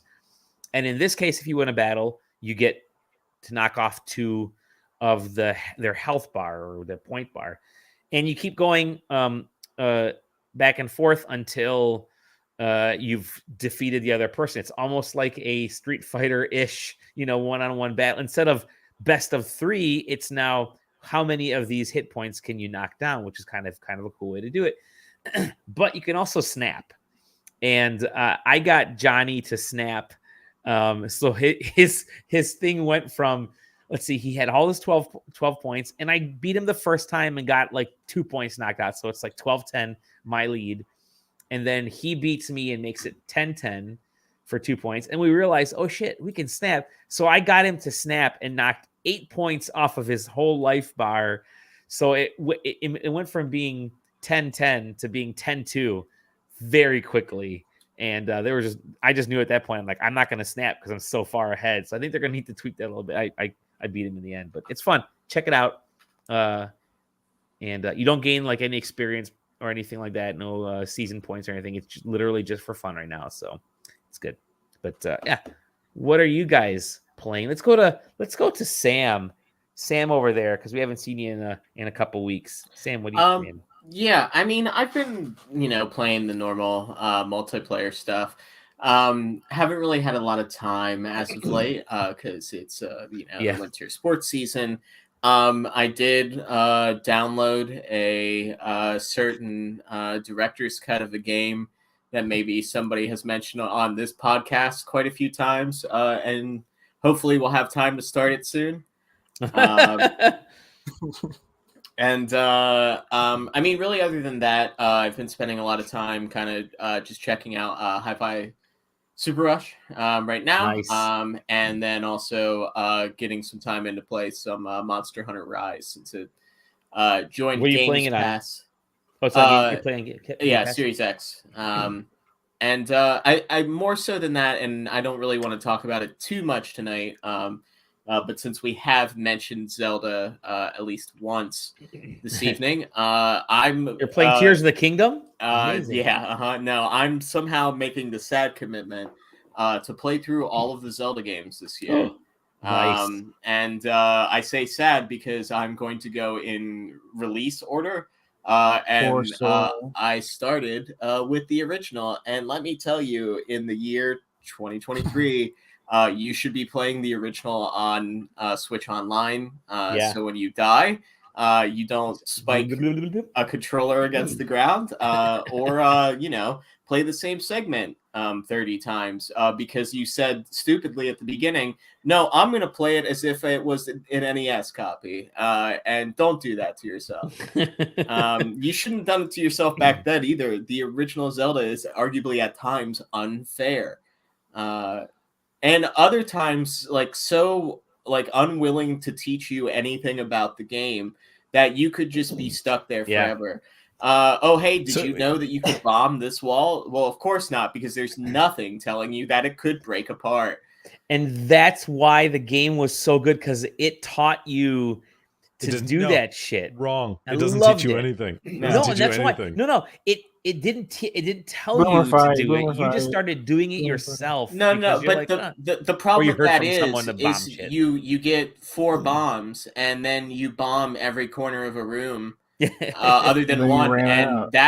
that room wasn't the bomb room. So now you've gone to another room and bombed one wall, and oops, that wasn't the wall that definitely blows up in this room either. So now you're gonna have to spend half an hour Trying to farm outside vines. hunting down 4 more bombs to do it. And you found the wall, and guess what? Now you need another bomb to blow up the next wall in that room, but you don't have any anymore. Yeah, Sam, that's you're a playing design half number, an hour flaw. That back is a into design the open flaw, yeah. world. you're playing 1, right, Sam? Yeah, well, I finished it now. Oh, okay. But Okay. yes, I These are did. games. So I started it like 6 weeks ago on Mister. And you're still playing on- it. And well, I don't think I've played it since I last brought it up on the podcast. Really? I got through Dungeon 5 Okay. up at the mountain at the waterfall. Yeah, it doesn't help that, like, I didn't want to. I was trying to play it as if it was the first time that was being greeted to me. However, okay. I've played that game probably about 5 or 6 times through over the course of the 32 odd years I've been alive. So I found my way to dungeon like 3, 5, 6, and like 7. But then I'm like, I had to look up where like 2 was or something like that, like something 2 so and 4, where are comically they? Yeah. easy because I couldn't for the life of me remember where it was. So now I'm playing through Zelda 2, and wow, Nice. That game's so good, dude. yeah, another game that actively tells you the wrong direction to go to start the game. Essentially, you get to the first town and it's like, hey, if you want to figure out how to get through these caves, like you're gonna need the candle. Go west to find the candle. If you go west, It's not there. it will lead you the wrong way. It will take you to every place on that map that you can go to, but Listen, the place that you're trying to get to. You at have that to time. understand that you're playing the Australian version, so west is actually east, and east is Great. It's still wrong. The answer is north. Like that's the problem with that game. So I'm trudging through that, but I hear I love like it. even a 100% completion of that is like a 3-hour adventure. So Yeah. Looking forward to that. Really, this all stems from a New Year's conversation where somebody was like, I'm thinking about buying Skyward Sword. Should I do it? And I said that was the worst Zelda game. But maybe they fixed it on Switch. They not really. Yeah. So then we had a small argument, and I said I would rank it below even the original games. And at this point, I'm starting to think that maybe that's not the case.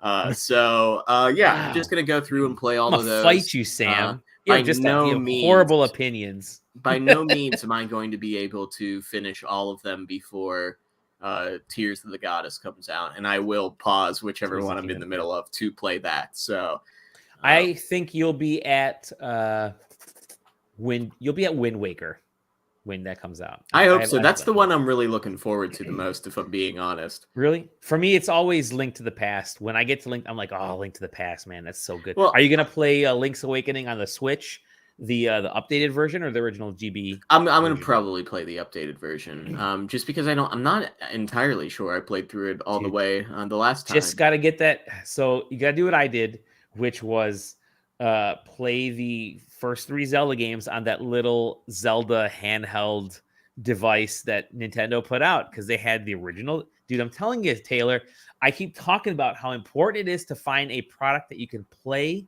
in your office toilet when you're sitting there in between meetings or run into an empty This guy's got a toilet in his office. Do not spend that much time there, man. And I don't. No, it's true. Actually, don't. But go into your, these. That's what I played the first 3 on again last year. Was it that thing came out last year or 2 years ago? How long are you taking dumps just play Switch Online, because you can rewind the last like 30 seconds. Because I told myself that too. At the beginning of this, I was like, oh, I'll play it in the most recently available Nintendo release to play that Zelda title. And arguably, that's the most recent release to play Zelda 1 and 2. But in comparison to just playing it on Switch Online, it's a miserable experience. So just play it on Switch Online.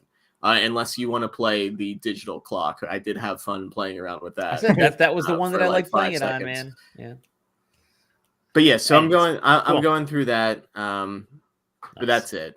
Some other things. But secret back burner stuff for the Gotcha. time being. So Taylor, what you playing, dog? Nothing. Same. I booted up. I mean, you're kind I of the booted same up way. Ring Fit Adventure because I'm getting fat. Dude. Okay. I'm glad you brought that up. I got back into Ring Fit Adventure. I stepped on the scale. I looked at myself and I'm like, God, what happened? I've been doing like weightlifting. I've been doing other shit. I've been trying to eat salads more often. I'm like, it's just nothing. I'm not getting cut like I used to be. And realized because I had stopped using Ring Fit Adventure for like 7-8 months. I hadn't used it since like July. And I thought, man, when I was in the best shape of my last like 5 years of my life, it was when I was using Ring Fit Adventure a little bit more regularly. So I got back into that too, dude. That's still such a good thing. How far are you on Ring Fit? I never actually. It was crazy because I felt like I had done it a lot. And then you go. It's like continue your adventure, and it's like welcome to day 20. I'm like, Yeah, sure. Well, no, I mean, yeah, it's your 20th day using it, but like what level, what world are you on? I'm on world 8. 8. Okay, all right. So you're about, I think there's like 20 worlds, 24 Something worlds, like that. something like that. But totally worth going through. Yeah, get through this story. And Weirdly so enough. my character level's like 49 or something. Nice. I'm at 375 for my character level right now, and I'm not even joking. That's nuts. It's just so good. Tell me about your setup. Like, what are your workouts right now? Do you have like a specific set of workouts that you do every time, or do you rotate them in and out? I should rotate them. I should actually just make them random, to be quite honest. Oh, cool. But I usually have like plank in there. Nice. I get. I mean, I always, always of course at least one of each. Mm-hmm. So one leg, one ab, one arm. Yeah. One yoga. And then I'll just kind of swap them out. And one healing I'll let you know right now. You stop using that healing fairly quickly because you end up getting your HP so high that there's it was weird coming back to it because I had taken a really long break. And now you've got like skill points and stuff like that, which didn't exist when the game first launched, which is unfortunate because you get 1 skill point per level. And I'm at level 47, so I guess I just miss out on 47 skill points or whatever. Really? No, I thought the game launched with skill points because mine are all maxed out. I did that whole skill tree, and I think you just I think you underestimate how soon I stopped playing and how much you played after that update. That's my gut feeling because I played it once like a couple months ago and I was like, oh, that's new. And I had nothing. I had no skill points used. Interesting. Well, you know what? Yes, that's correct because those things build up and you don't know that you can use them until like they don't get unlocked within the game until a little bit later on. And so you probably had that. You were doing it correctly. Just they didn't unlock the skill points and skill tree until later. And then you start throwing with I don't know. Maybe it's a story thing. I don't know. But either way, the nice thing about it is, go ahead. So I played that. I booted. I played Rain World. For 8 minutes. The game's hard. It was on I've sale never played it. It was on sale for $8. And there's the expansion coming out. It's already out. Did it come out? Was it? But then it just came out. Yeah, like last week. I think that's why the game's on sale. Down. Rain World down for is also on sale. When did it launch? Tell me when it launched. 2 days ago. No, 12 days ago. Math hard. So it's a neat little game. I reviewed it for the site, by the way. Did you? Yeah. That was before my time. Adult Swim, baby. Thank you. It's before my time. But it's I don't know. I have to play it much more. That game is so weird. It's I mean it's one of those things where it's an oddity. Kind of want something different. It will probably take a backseat. I mostly wanted to pick it up because it was on sale. but it's going to take a backseat because the thing that I have to buy today, which just came out, which is Jet, Oh yeah. the Far Shore. Mm-hmm. So Jet the Far Shore was from Super Brothers. It was on PlayStation only. Mhm. Was it on PC at all? Just came out Jet today on PC. just came out. Just came out. Yeah. Well, it just came out on. See, I don't know if like it was an EGS It's just it exclusive was or a something. No, wasn't no. exclusive. It was a PlayStation exclusive. Okay. Yeah, so it's PS5 and PS4 only. But yeah, that's out on Steam now today. Okay. So I'm going to buy that, and I will. That's the kind of game like I played the demo, which they had I out told you previously. Yeah, you did. You did. Yes, Zach. Thank That's you. me. But I've got a pretty good guess going that it's the kind of game that I'm like everything else will probably cease to be for a few moments, and I'll just be doing that for a while. That's my guess.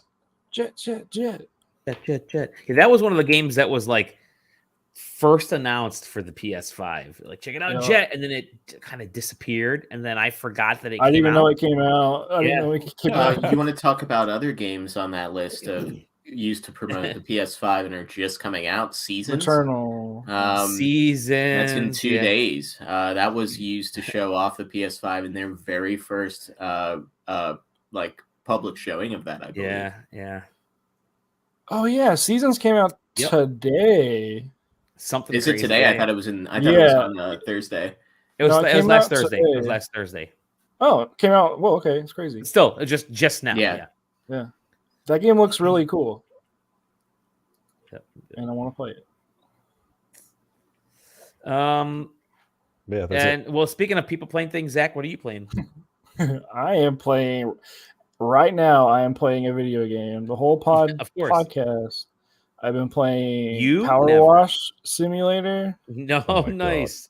Yeah. With the that I know Midgard I know update why. drop. The Midgard update hasn't dropped yet, but I'm doing the Oh. Tomb Raider mansion right now, kind of cleaning Laura Is that the Croft's last house. of the you know? Square Enix? That other stuff? hit Square Enix property.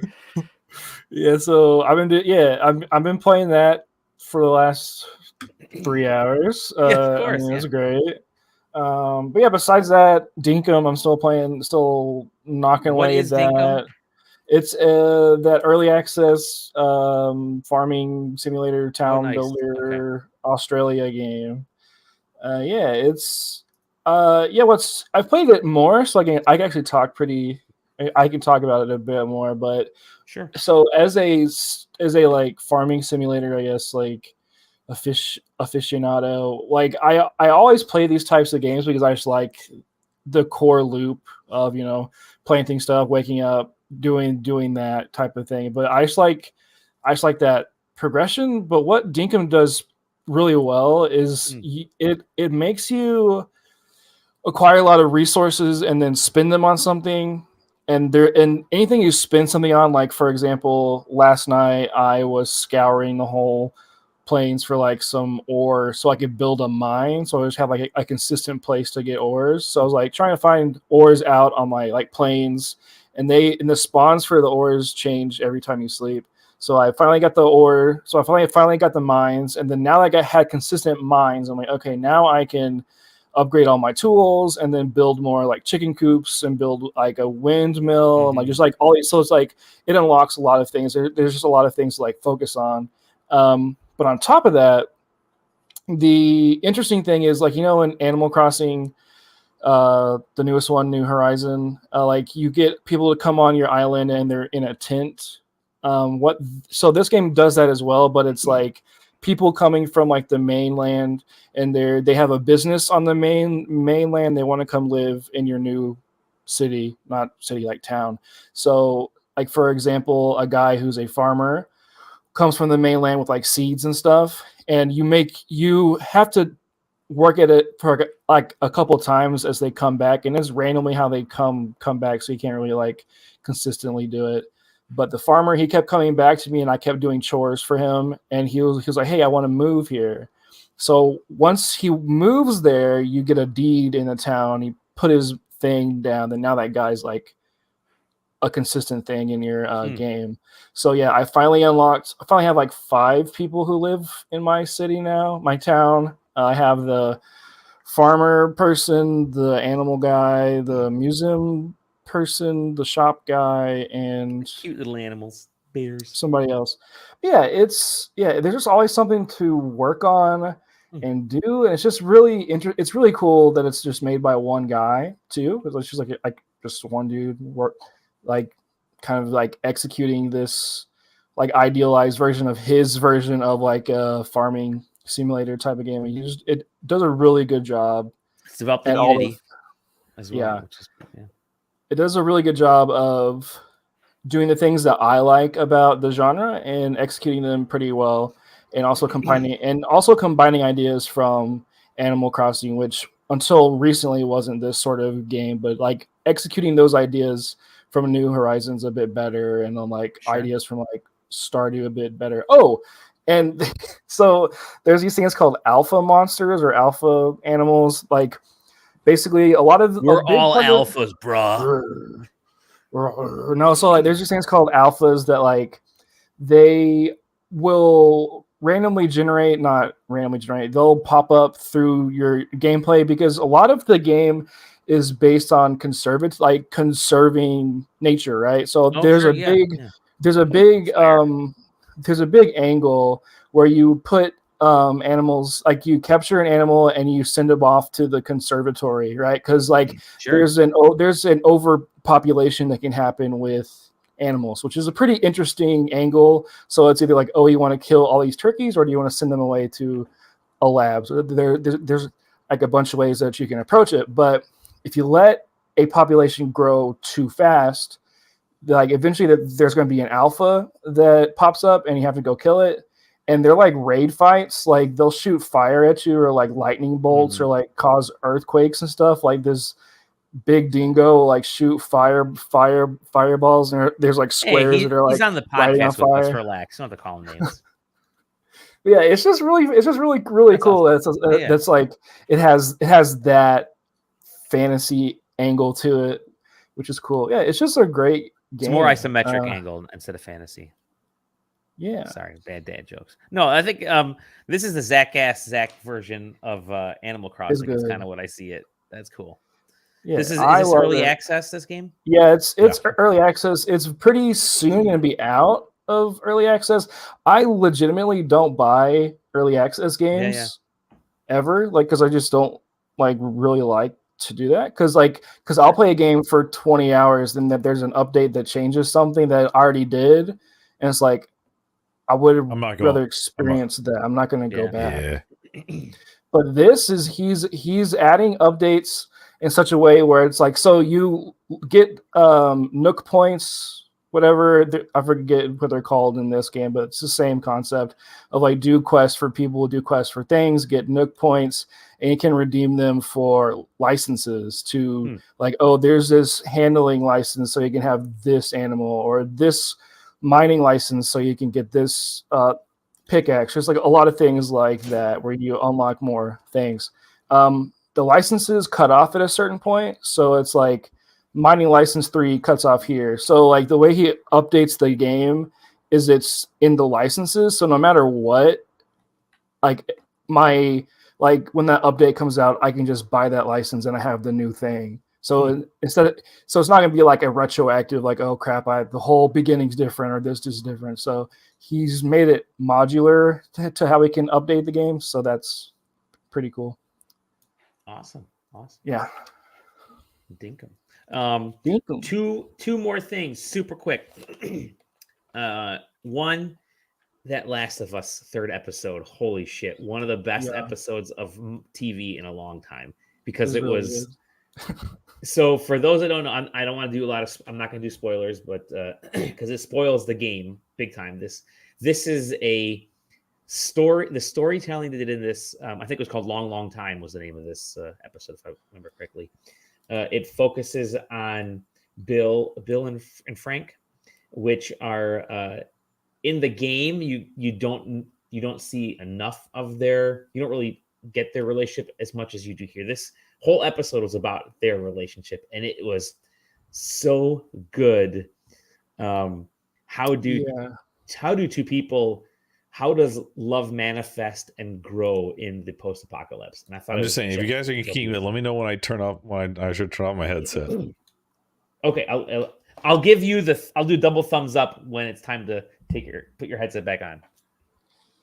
Yeah, so what I really liked about it was because like Bill in the game, like especially like his section in the game is a pretty like action heavy, like not really cutscene heavy section, really. So like from a storytelling perspective, it makes sense for it to be different. Like Sure. okay, we can't have a 4 hour long like going through people's houses trying to find a battery in I'm the gonna put the show. It's nerd going to be alert sign boring. up right now for spoilers. I'll get the spoiler. But like Continue. the way they like just kind of changed Bill's story, Yeah, and they made it.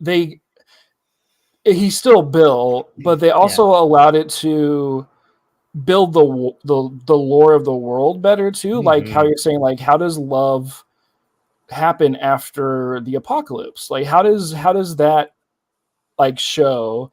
And they were able to tie it in so well with Joel and Tess and like all. It's just like it's crazy. It's like it's so well done. Well done. It's the sorry, go ahead. I'm sorry to cut you off. No, I was just gonna it's a masterful like way to adapt something that wasn't adaptable from the game. Like it's like because like Bill's an important character in the game, but he's like you're there with him, you play the game a lot while he's there, and then he kills himself. Like that's just kind of like what happens with Bill. And like it's like it's a part of it, but like it's not good for a TV show. So like let's make that. So again, I won't spoil. We won't say what happens in the game because a lot of people haven't played the game. So if you inadvertently heard something, sorry. No, I think what's the changes they've made to this, I think, are really well thought out. They really emphasize that just kind of the love aspect. But I would personally love so two things. I want a whole I want like a short mini series. Give me like 3 to 6 episodes about Bill and Frank, or do little anthologies like this, because I think this is such good storytelling for this. This format is such great storytelling for this situation that I'd love to see this kind of stuff. The Walking Dead tried to do it with Tales from the Walking Dead, but it was just about the zombies again. This is about the people and how we manifest stuff, like you said. So I think give me more of these two. And two, you don't have to watch the season at all. If you just watch this episode, you get the full effect of what the show is in a way and what it could be. Because my wife and I watched the first episode. She didn't watch the second episode, but she watched this third episode and didn't need to do any catching up beforehand, because everything that was laid out from the very beginning to the middle to the very ending is just beautifully bookended. Everything is encapsulated really well. So as a standalone episode, this is going to be, it's already early to say that this is going to be highly Emmy nominated, I think, for Nick Offerman, Bartlett. I think he did such a great job. So it was just so good. So fantastic. Yeah. And also I will say they do a really good job in the show making things for Joel to like kind of make his story arc make more sense. Sure. Besides he wants to protect Ellie because of his daughter. Like that's like that's like the story in the game, and that's a story here, but he's finding things through his journey, like that letter from Bill that really like kicked him in the ass, and he was just like, oh, like I need to like Anyways. I was saying, before we get into too deep in the weeds on this one, it was just so good. I'm gonna shut it off now.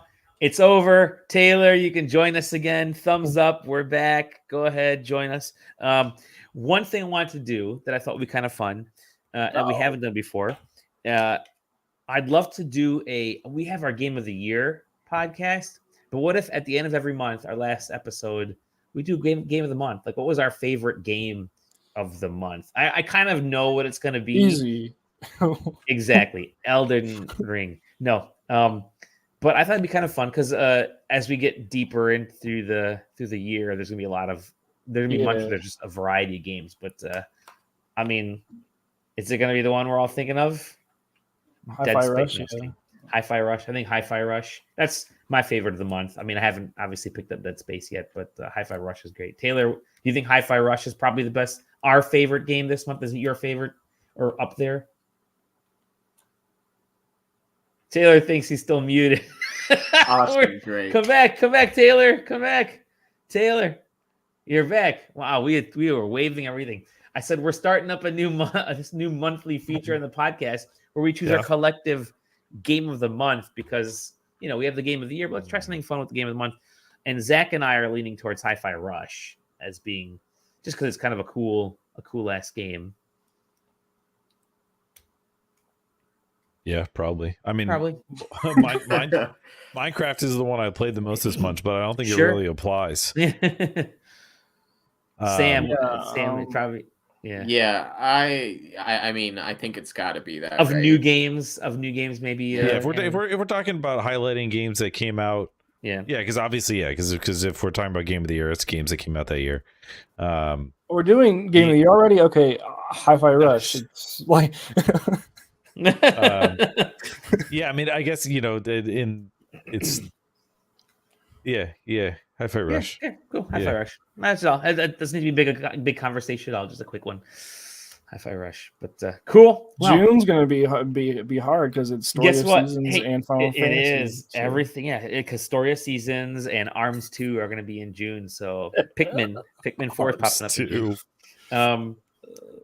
Hey, guess what? Great short episode, only an hour and 51 minutes long. Well, I mean, considering that we spent 54 minutes talking about E3, I'm surprised that it wasn't longer. No, it was good. Yeah. But Stefan says, if you highlight new games, it's good to highlight one that feels new in terms of being different, not just being good. That's what Hi-Fi Rush game of the month, not Dead Space. I haven't played Dead Space, the new one. I'm hearing Game of the Year talk about the new Dead Space as well, and I really want to play that. So, I love that. I don't know. I've heard the same. I will say this: with everything that's coming out this year, I don't think either of the two games that we mentioned already are going to be just because there's so much coming out this year. But I can see them appearing on lists, which is totally cool. Anyways, let's wrap this up. We're gonna have a fun. I think February stuff really starts to drop towards tail end. Is it tail end of February that we're starting to get some stuff? The next big batch of games. Harry Potter and Theater Rhythm, February. Theater Rhythm. Oh, Octopath Traveler. That's coming out in Feb as well. Can't wait for that. Yeah. Can't wait for me to talk about that for 2.5 years. So that'll be. We got a lot of games coming out. And then March is PAX. We briefly brought it up last week, but we got approved for... And actually, we didn't bring it up last week. Zach is now officially approved to be at PAX, as is Sam. And our panel, 789, 7, the letter 7, the number 8, ATE, and then the number 9. So... again, mediocre games. When mediocre games are better than the best, I think that was sort of our second annual when mediocre games attack. And expect a really fun time. We have an awesome crew of folks. Of course, the 4 here. You also have JJ. We have Matt from SDGC. Yeah, exactly. We also have Sarah LaBouffe is back again. She was fantastic last year. Tom, hopefully, if Tom can get his act together and start answering some DMs on Discord, then maybe he'll be back on the show again. So we may have up to 8 people, which is a perfect 7 in our case. But we're going to talk about our favorite mediocre games of the last year, and then we'll open it up to the fans, which again was awesome time last year. Sam and Zach, you guys are going to have a blast with this one because you guys are new to the one. Very excited to get bullied off of a stage. You get booed off the stage. You're going to get kicked off the stage. But that's in March. We'll live stream it because we are going to be on the actual live stream Twitch channel, which is kind of we're not going to have to go live on StreamYard this time. We're not going to go live on StreamYard. We're going to be I will record the audio though somehow, or record the video somehow. Either way, but yeah, it'll be it's definitely going to be a cool thing. So pretty awesome for us. Pretty awesome for y'all. Thank you everybody for joining us this week. It really was so good to have so many wonderful viewers and people chatting with us, and us four chatting together. You can find us sidequesting.com, SideQuesting TV.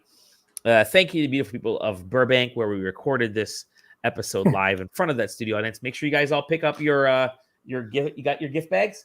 Cool. Free codes? Got the free codes? Okay, you got the free codes. That's fantastic. They're all clapping and cheering. You guys can't hear it. I muted.